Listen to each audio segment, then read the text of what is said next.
Hello, I'm Otto, and welcome to episode 28 of my Factorio Space Age Guide.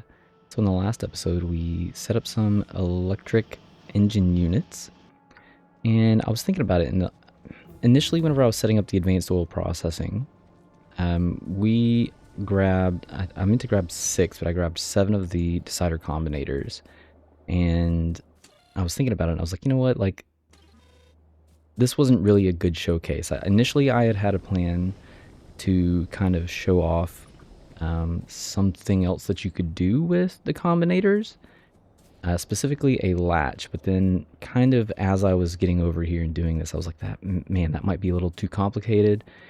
But then that actually defeats the purpose of using the deciders, anyways. So in this episode, we are going to be discussing everything bots and setting up a battery build. But before we do that, we are going to change the combinators. So I'm just going to clean up my inventory just a touch.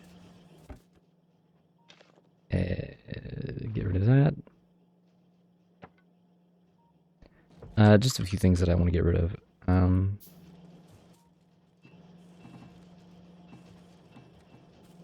We're going to need some belts, some underground belts. We pretty much need everything.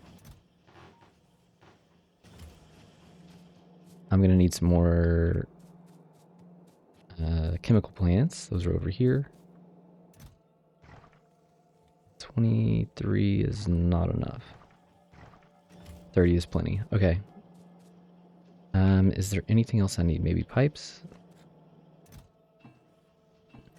I always seem to run out of pipes, so let's just make sure that I'm not going to run out of anything. And I've been doing such a bad job with lights, man. I think in whatever whatever videos that I have coming up that are going to be like, I guess a little on the shy end of 30 minutes, or if it's going to be a little bit of a shorter video, then I think I might take the opportunity to go through and do the lights again. There's a couple of different tasking things that I'll have coming up soon. Anyways, I believe that's it. We got some substations. I don't think there's anything else that I need. I could get rid of some more of this stuff, but I'll hold off on that. Okay, so you can see it's already dark over here. That's the downside of having this mod that I was using before, or using the After Dark mod. It's makes needing lights a little bit less necessary. And then the builds don't, or the blueprints don't come out right. Anyways, okay, so this is kind of an example of where I was going to do something, use a latch. So you can see that that's flickering on and off. And what that's basically doing is it's flickering on and off, telling the pump to enable and disable quickly. And we kind of want something, and you can see that now those are queued up, and then they just start and stop. We want to have a situation where maybe once they enable, they kind of stay enabled until they reach a certain point. So we are going to use another combinator to do that. We could probably manage all of it in one, but there would be some overlap in how this works. So I am going to unattach. No. I'm just going to change the pump to a green and then remove the red, because I don't want it to just go without me being able to demonstrate what's going on here. So we have this condition. So this is going to enable if lubricant is less than 10,000, and then output an OK signal. So we're actually going to take the output, and connect it to the input within the decider combinator, because we are going to add another condition that says we need two conditions actually. One that says if there is an OK signal and it is greater than 0, then also put out an OK signal. What? I know that sounds really odd, but just hold on. So we're also going to tell this that if the lubricant is less than, let's say, so we're going to enable it if it's less than 10,000. And then we want it to continue on until it reaches, let's say, 20,000.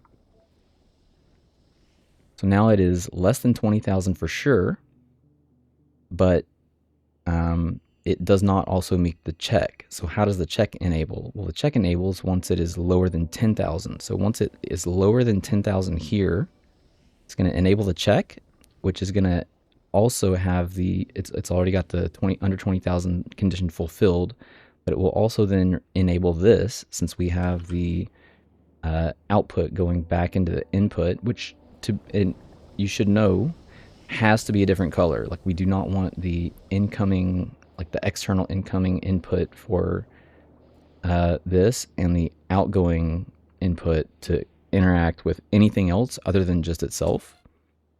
So it needs to be a different color. That's why I just swapped the pump colors, green incoming, green outgoing, and red to latch within itself. So once this drops below 10,000, it will enable the green check. The green check will then be read by the input from the output and activate this section, and this will run until it's over 20,000, and then everything shuts off, and it will not re-enable until it goes back down below 10,000. So to be, just to reiterate this again, under 10,000, it enables and continues to be enabled until it reaches 20,000 and then disables. And then will not enable again until it reaches 20,000. That will help prevent the flickering that you see. For instance, with this here, that kind of flickering. So that's how you would get rid of that flickering. So I did put another one down because I'm going to do the same thing with this one that I did here. And these two I'm gonna separate. So we're gonna do the same thing with heavy oil, and we're gonna give the same check mark. Whoops. So if heavy oil is greater than 5,000, and if heavy oil, let's say if heavy oil is greater than 2,000.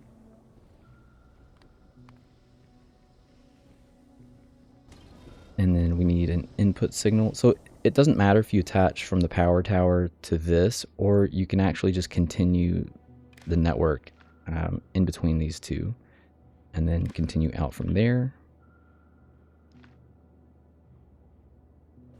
Did we? Okay, I can see I couldn't see the green wire. I was like, no, did we not attach that? Yes, we did. Okay, so then we're gonna connect the input to the output. And now you can see that it is in fact over 2,000, but it will not enable until here.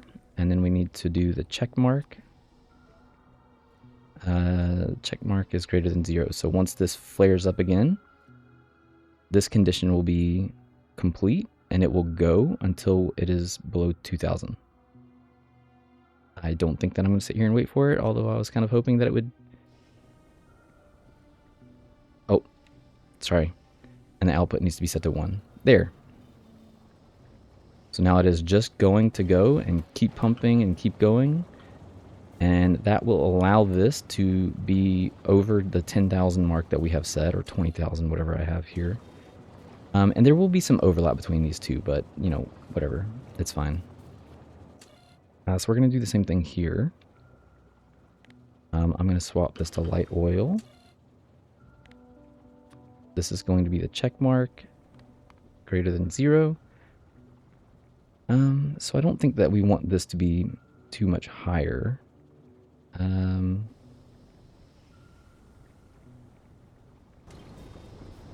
Let's set this to 30,000.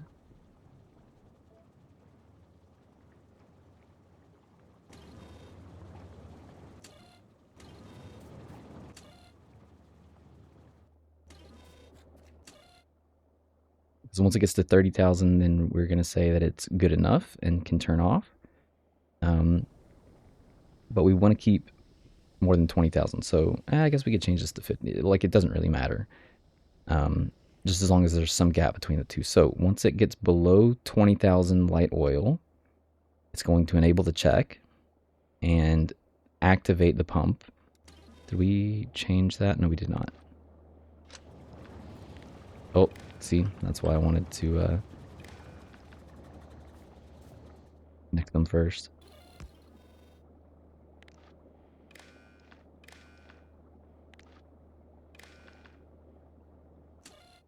Okay, so once it gets below 20,000, it's going to enable and activate the potential for this one as well. And this will continue to put out the OK signal until it reaches 30,000 and then cut off. And then will not activate again until it gets to 20,000. Wait a minute.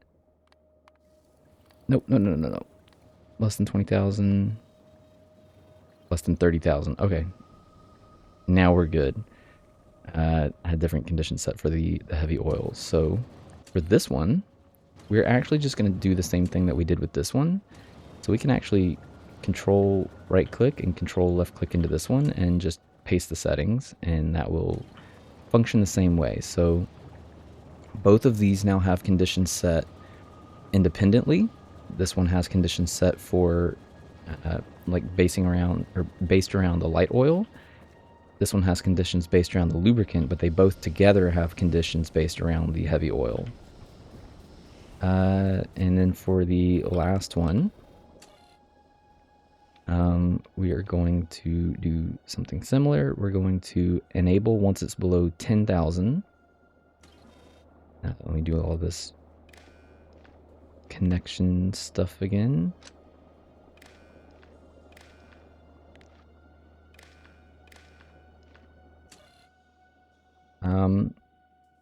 Here is petroleum gas. So enable once you're below 10,000, but also enable once you're below, let's just go high, 25,000.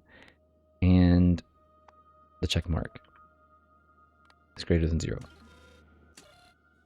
Okay, so it's going to activate, enable when the petroleum gas is less than 10,000. That's going to cue this to trigger this one, because this one is also going to be good to go if we're below 25,000. But it will not activate until it triggers this below 10K, and then it will pump up nothing but petroleum gas until it gets to 25K, and then it all shuts off. And then the conditions that we're going to have for this one are going to revolve around light oil, because you can see here, like, we've got 50,000 light oil banked up right here, and I think I might remove this pump because it's the downside is now we're going to have to use an underground belt here because it would try to connect to this one. But anyways, so we are going to let the light oil go back and forth. The petroleum gas, since it can't be converted into anything else anyways, can just continue to pump out and get as much as it needs. Where were we? Light oil.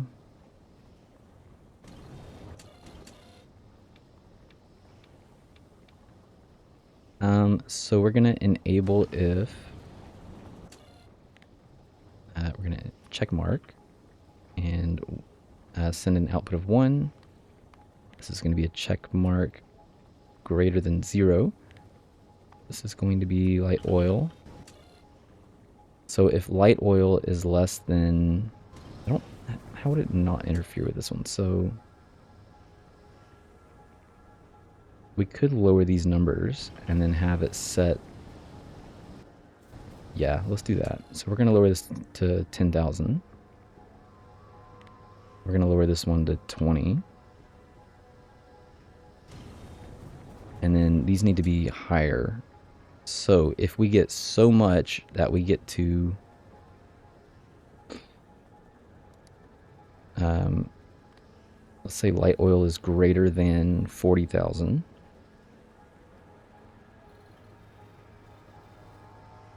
Enable if light oil is greater than 40,000. And then we want to continue to do that until light oil is greater than 30,000.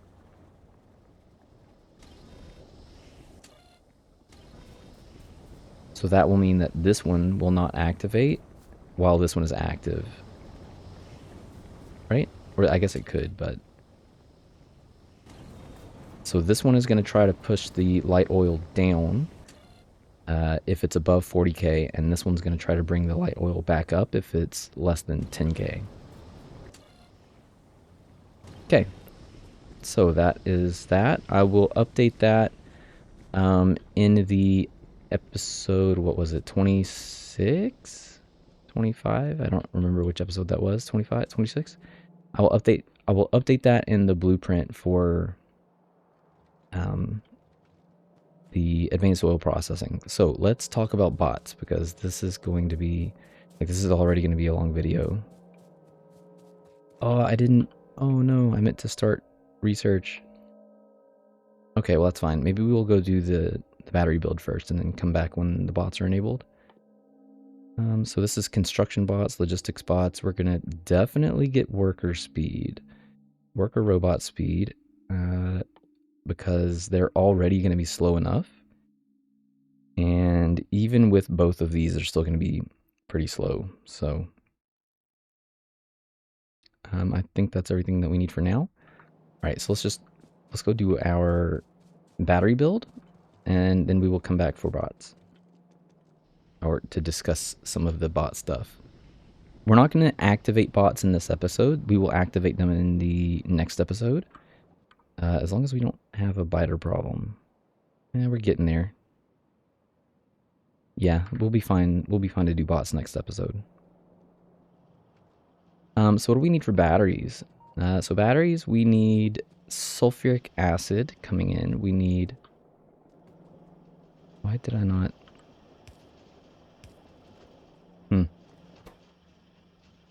I am not sure why I did not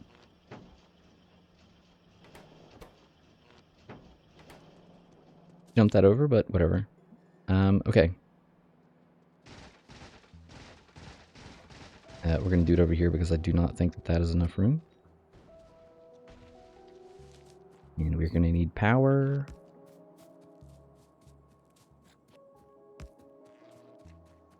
Alright, batteries are made in the chemical plant. We are going to need two things coming in. We're going to need iron plates and copper plates. And then sulfuric acid. So sulfuric acid we're going to do on the right-hand side, similar to what we did before. I mean, I guess we could bring it in here. We should have enough room. We'll see. So we are going to do this 6 wide, and it needs to be kind of centered. That's actually decently close.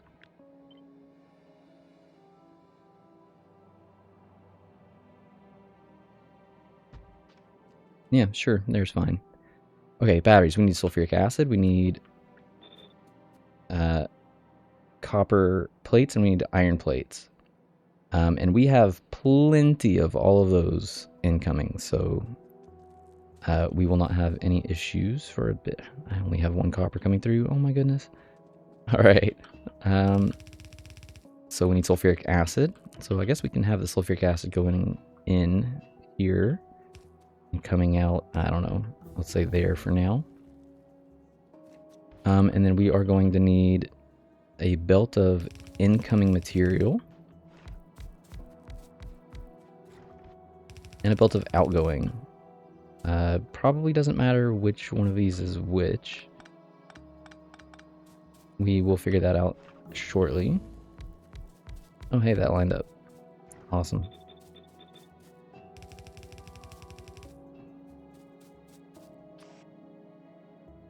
Let's do this one incoming. This one outgoing. We're also going to need some long hand inserters, because if these are putting out, then we need the long hand inserters bringing something in.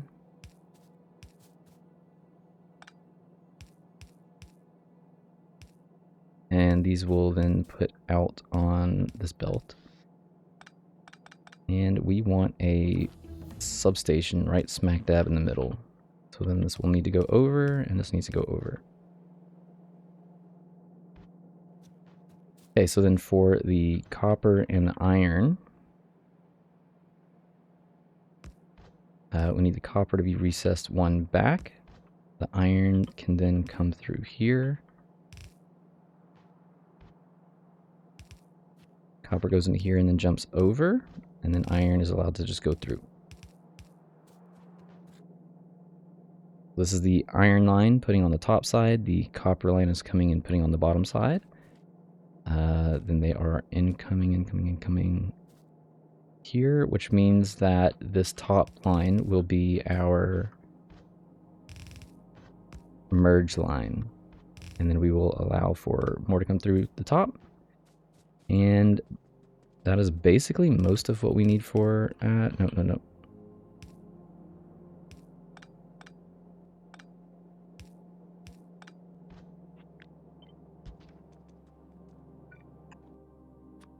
Sulfuric acid. Where is the sulfuric acid? There. Okay, and that is our build. So we're gonna double this. And something like that. Which makes this a very modular build. I'm loving the idea of like modular builds. It's been pretty awesome coming up with stuff like that. Like I don't normally plan for kind of like stuff like that. I just plan for like what do I actually need and what will I eventually use. And then once it gets to the point where I kind of need to expand, it's like, ugh, like what do I do? Just add beacons and modules and so this is a welcome change to the way that I've done things in the past. These are not necessary, these little legs here, but you know, just in case if you ever get to the point where you need extra batteries, you can just copy, you know, the whole section here, get to the pipes, or I guess you don't even need the pipes. You just copy the section, make sure the belts are lined up, and paste it in. Good to go. As long as you have enough incoming material, you will have plenty of batteries. And really, if you ever did need more materials, you could always bring in, we have room for 2 extra belts here. 3, I guess, but it's a 1-to-1 ratio, so you'd have to do something weird like, oh, I'm going to bring in half a belt of iron and half a belt of copper, which, you know, like you could do that for sure.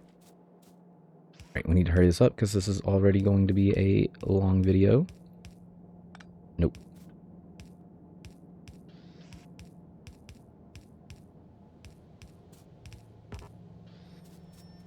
And now we just need power. Who is the closest to power? Do I even want to use... I kind of have to.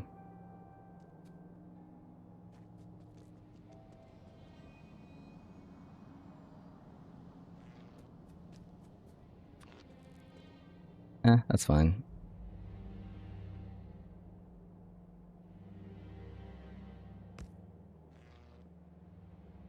And there we go. Everything has power. Okay, let's get these connected. So iron is going to start back here.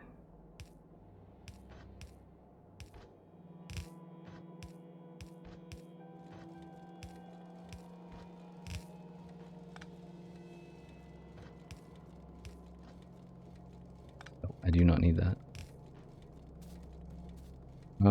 So this is going to priority right, not filter, priority right. And we will then have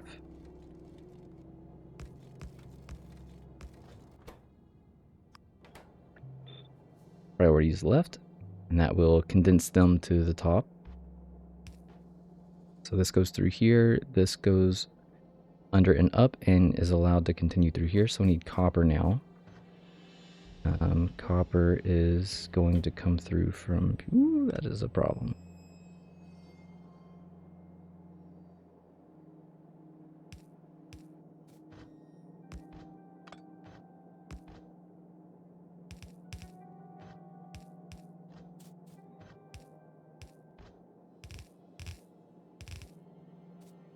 Like that. Priority right.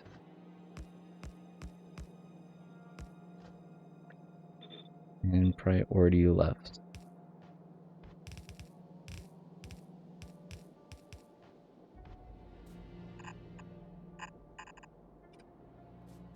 Alright, let's get this copper connected.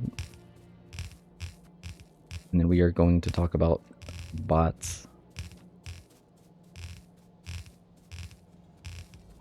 I might have to do something off camera. So I had originally planned on like maybe doing like taking down some of the ghosted roboports that we have in the area. I kind of don't want the robots like stamping down everything into areas that we don't really need or are going to be using or are currently using. Even whenever it comes to this section, like I'm okay with there not being access for robots at the moment. We mostly want to keep them within our base anyways, so I might change my mind and give like robots access to say stuff like this. It really kind of depends on how it affects us later. So, but I might end up doing a lot of that, like roboport removal, like off camera. I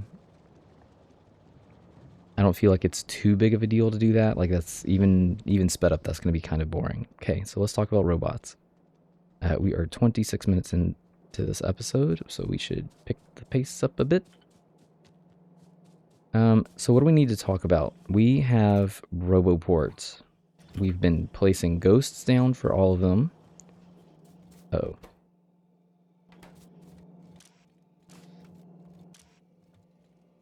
Aha. I did not set conditions. Just the one?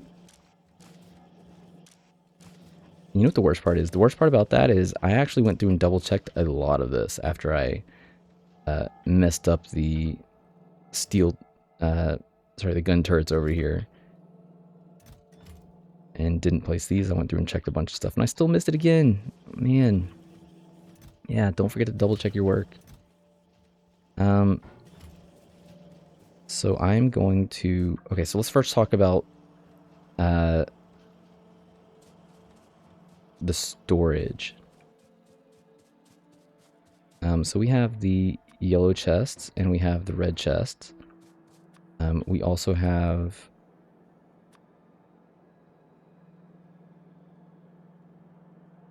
the blue, which I'm going to place here. The purple, which I will place here. And I'm not even going to put the green on my bar, but we're going to... Yes, I am. We're going to talk a bit about... Whoops. About all of these.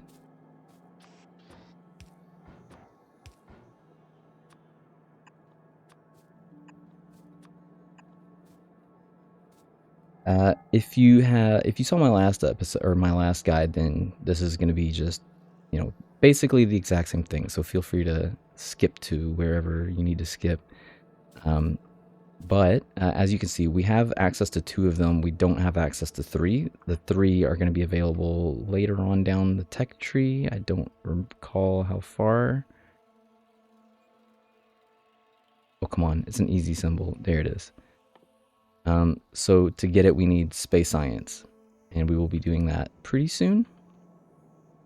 So let's talk about these 2 first. You can see that they are blinking with this like internet like signal, and the reason for that is because they are not within the logistics network. So you can see that whenever I scroll over the roboport or have the roboport in my hand, there's an orange section and then there's a green section. So the orange section is kind of like your Wi-Fi, and they will need to be within one of those range for bots to access them. Any bots, logistics bots or construction bots.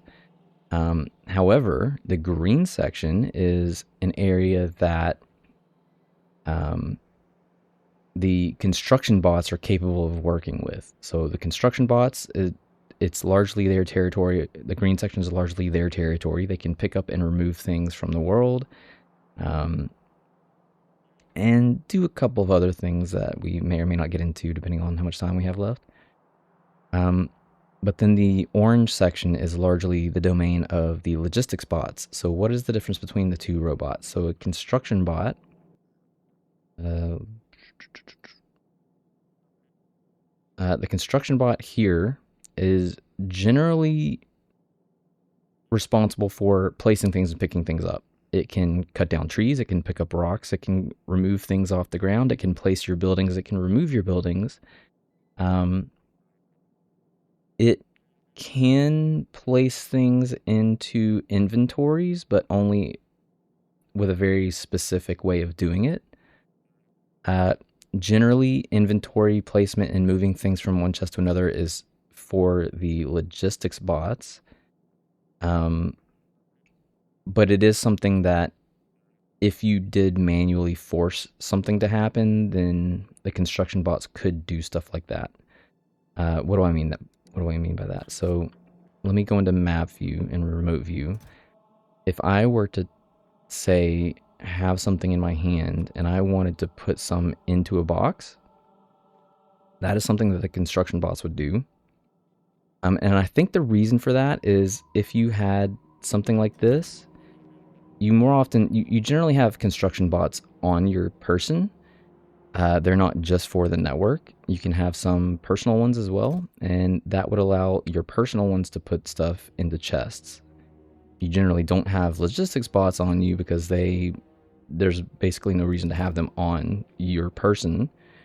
So they are largely useless for that, and that would have been the only reason to have any on you in the first place. And so that's probably why that happens. So what are the differences between these? So this one is just a standard storage chest. This one is called the passive provider. The blue one is the requester chest. The purple one is the active provider. And the green one, which is the most useless one, is called the buffer chest. So the function, you can see that they have these little circles on top. They are here to allow robots to bring things, to put things into in some cases and take things out of in some cases. Generally, the yellow one can allow both. Robots can bring things to it and remove things from it. The passive provider, generally, for the most part, will only allow robots to take things out of. The exception is kind of what I just showed earlier, where if you manually tell it to do something, it will go put stuff into this chest, but otherwise its main purpose is for, in general, things to come out and not for things to go back in. Things will not go back in naturally, let's just put it that way. If you had tons of space in a red chest and the bot was trying to put things into the yellow chest, it would not, like in the yellow chest was full, it would not then go, okay, well, I can just put it into this red chest. It'll be like, nope, no storage space available, can't do it. So the requester chest, similar to how this one can only allow things to leave, this one will, for the most part, only bring things in. And there are, again, a couple of exceptions. We could remove, let me just use this one, like pretend that this one is a blue chest and we're in remote view. You could tell the bots, hey, remove the item within inside the requester chest. I know we're in the provider chest, but this will work on any of the chests. And so you could tell them to, hey, remove that. Can I tell them to not remove that? I don't actually know if there's a way to do that, to be honest. Right click. Oh. Left click is okay. Never thought to try it. Go me. So yeah, you could manually remove things, but their job is to say, oh, you want an item? How many item do you want? How much of what? And then when you scroll over it, you can see the satisfaction. I'm requesting in 150. The satisfaction is how much is here. And the logistics storage is how many is available in the network. So as the roboports start connecting to each other, you can see this dotted line, and this is normally how far apart they are. We have ours considerably closer together, which is also why I'm not going to have a lot of these out here. We have piled them quite a bit closer together, and in some ways that's good, in some ways that's bad. Like I said, you only really need them to be like this far apart, but once that connection is severed, then you have basically created a new network. So they do need to have the dotted line connected in between them. But if there's a chest over here and it contains some items, and there's a chest over here and it contains some items, the network will be able to share that information as long as all of the roboports have connections. And the storage chests are within that range. So yes, so you can request things in, and you can also look to see how much is in the storage network. Same with the other ones too. You can scroll over and see a few different things. Over on the right hand side, you can see how much of the storage is, like, that's not a big deal. You can see that with any of these. You can see that there's 1 out of 48 in the steel chest as well. But you can also see how many logistics and how many construction robots are within this network. Not the total networks. Like, you can't, again, if you had the roboports and they were separated, like say there was a massive cutoff line and we had a network over here and a network over here, those two networks do not communicate with each other unless they were connected via roboport. And maybe in, I guess, some cases, if you had wiring connected to the roboport and then radars connecting, but that's, that's kind of weird. But it is an option. I know that a lot of people use the radars to send wired signals from one side to the other, and that prevents all of this wiring, that the red and green wiring that I have between all of these. That is how you would set up like a long distance section without having the red and green wire, follow along that path. Anyways, so other exceptions for when construction bots can, or when bots in general can remove items from this chest. Trash unrequested. So this means that if we have 150 and we have put in 200, it's going to try to remove, it's going to remove the additional 50 because it is not something that is requested. And then you have to actually manually request things from a buffer chest. This one. So this one works kind of the same as the requester chest. You can request in items. Say, oh, I need 500 stone. You can request that in here, and the biggest difference between these two is that this one also allows robots to not just put into, so the request is, for the most part, insert only. The buffer chest is request insert, but also allow for an output for bots to come in and put things in, bring things out. Incoming requests, outgoing, let's say, requests. And then the purple one, the active provider chest. So the active provider chest is very similar to the red one. The red one will just store items here until until one of the robots needs it. And then when the robot needs it, it will come grab it, take it to wherever it needs to go. The active provider doesn't say, it's not like it stores things for later. The active provider says, yes, I store things, but you have to come remove it immediately. So this is how you would take something out and force it back into the bot network, let's say. For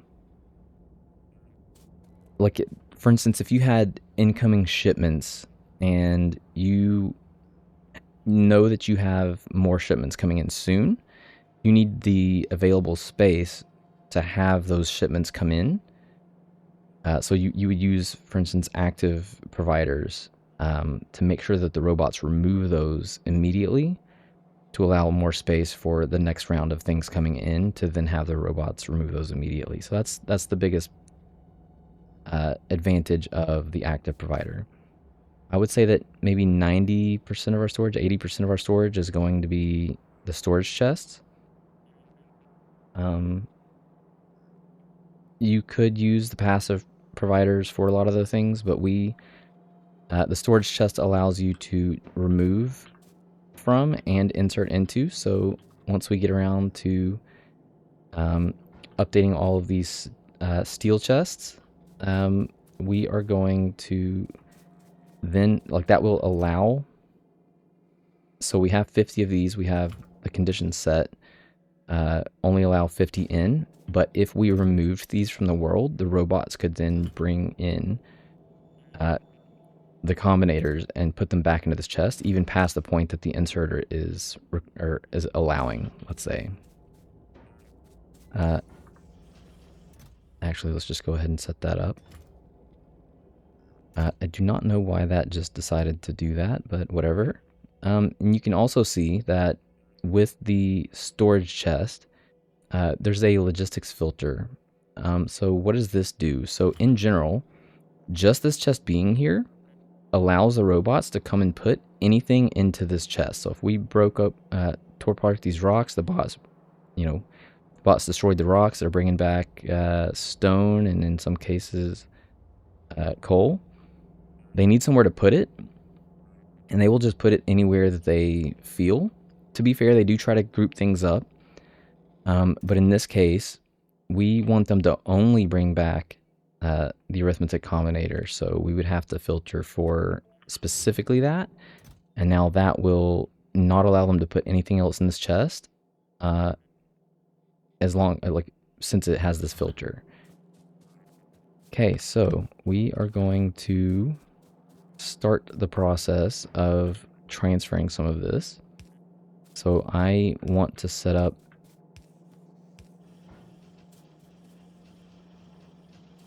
there's going to be a few things that I'm going to do. The roboports, I'm going to put a bunch of roboports down here. And kind of, excuse me. Why are you people creating some more stuff? You look, no, bad. I do not need any more of these. That's another way. You can also pick up the item, click on the filter, and then put it back. I don't like doing that though because, well, here, I'll just show you with the decider combinators. Like, let's say that I just really didn't want more of these. Once I pick up, let's say the 50 and put that in, it's now creating more because there's no longer 50 in there, even though I'm still within this window. Anyways, so I am just going to go through, I'm going to speed this up a little bit. So, okay. I'm going to speed this up real quick. I'm going to go through and place all of these chests. I'm going to give them filters based on the item that is in there. And then I think I'm going to go through and put some lights in some areas that I do not have lights. I'm so bad about remembering to do the lights. It's just not even funny. I think the last time I did lights was here. I've got lights there and lights there. Okay, so I am going to do the after I show you this, I'm going to do the logistics chests. All of these steel chests will be converted into logistics chests, since they will all need manual interaction with the logistics filter. And then I'm going to go put some lights and everything, and then I will see you on the flip side. But again, before we get there, what happens if you don't have the item? So this is beacons. We do not have the ability to filter in beacons. So in this case, you would just Alt left click, move this window out of the way, and then we would ghost over the beacon and then set the filter that way. That way, once we do unlock beacons, the bots haven't already filled these chests up with a bunch of nothing. Okay, so I'm going to speed it up. I will see you on the flip side.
And we're back. Okay, so that is going to be it for me for this episode. In the next episode, we are going to continue on with the bots. We are going to build some flying robot frames over here where Yellow Science is going to go.